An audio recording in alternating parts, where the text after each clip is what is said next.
Agora, em relação a reforços, o Razan, o Corinthians vai buscar um jogador no mercado. O problema agora é a questão da janela, né? Se o Corinthians consegue encontrar um atleta que venha substituir o Renato Augusto. A diretoria até então fala que não, que o elenco está fechado, e se pintar alguma oportunidade de mercado melhor em julho, jogadores que interessam, o jogador que interessa ao Corinthians é o Matheus Pereira e o Coutinho, que interessou muito. São dois jogadores que têm características assim mais próximas do Renato, né, o Razan, principalmente o Coutinho. O Matheus Pereira a gente viu pouco, o Matheus Pereira, mas dizem também que é um meio atacante, que é muito técnico, é forte também. Então são dois jogadores que o Corinthians sonha.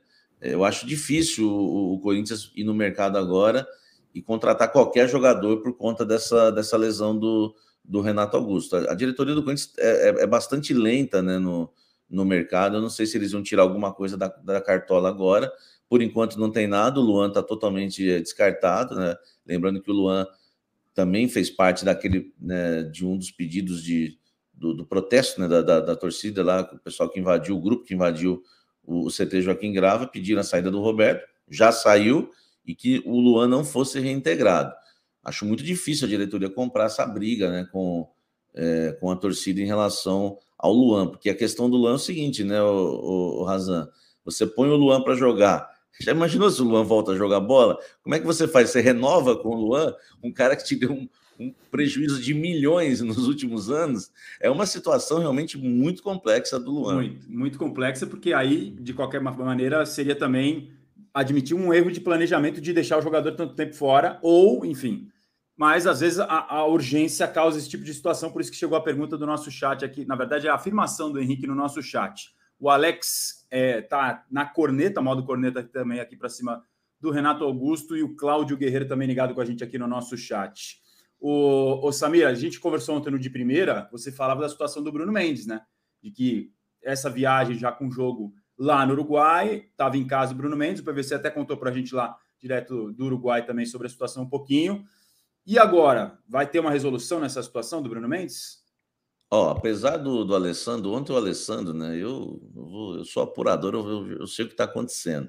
Porque eu fui conversar com fontes no Corinthians, eles estavam bravos lá com o Jorge Nicola, que o Nicola deu que o Bruno Mendes pediu 800 mil por mês. Eu não consegui confirmar a informação, não estou falando nem que é verdade ou mentira, né? Nem, não vem ao caso isso. Só estou contando um pouco dos bastidores, porque o Alessandro vai na entrevista coletiva ontem e fala: vazou que o jogador pediu X, né? Que é esses 800 mil aí que o Nicola disse, e ele ficou bravo, e no meio disso tudo ele falou: não, a gente conversa todo dia com os representantes do Bruno Mendes, e a reunião não aconteceu, mas vai acontecer agora, né? Ele fala. Só que é o seguinte, teve um encontro sim lá, tá?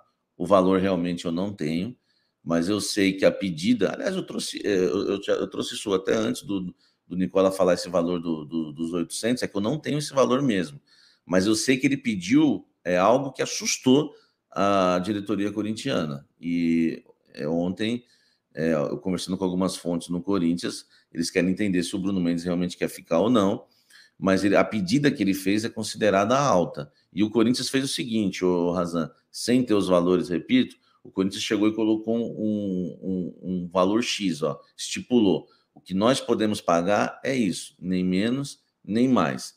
E agora a bola está com o zagueirão do Corinthians aí, os seus representantes. Se eles aceitarem o que o Corinthians ofereceu, o Bruno renova, ele tem contrato até o fim do ano e fica, senão ele vai cumprir o contrato, né? Como o Alessandro disse, ele está aí para cumprir o contrato até o fim do ano, ele cumpre o contrato até o fim desta temporada. Mas ele pediu um bom aumento, tá? Você sabe que na minha carreira eu sempre revelei salário de jogador, eu acho que muitas vezes é notícia, né? Tem gente, é uma discussão aí editorial, né? Mas o Luan, por exemplo, né? Quem é mais dado, mas é cobrado. O Luan é muito cobrado por causa dos 800 mil, que aliás foi uma informação que eu trouxe em primeira mão no UOL, na época, como setorista do Corinthians em 2020, eu acho que eu trouxe essa informação, quando ele foi contratado. E ele é muito cobrado pelos 800 mil, porque se o Luan ganhasse 300, 200, ninguém soubesse o salário do Luan, talvez a cobrança não fosse a mesma. Por isso que eu acho que Muitas vezes o salário do jogador é relevante sim a informação. O Bruno Mendes ganha 350 mil por mês, Razan. E agora ele está pedindo mais. Se ele ganha 350 mil, então quer dizer, 400 ele não está pedindo, né, o Razan?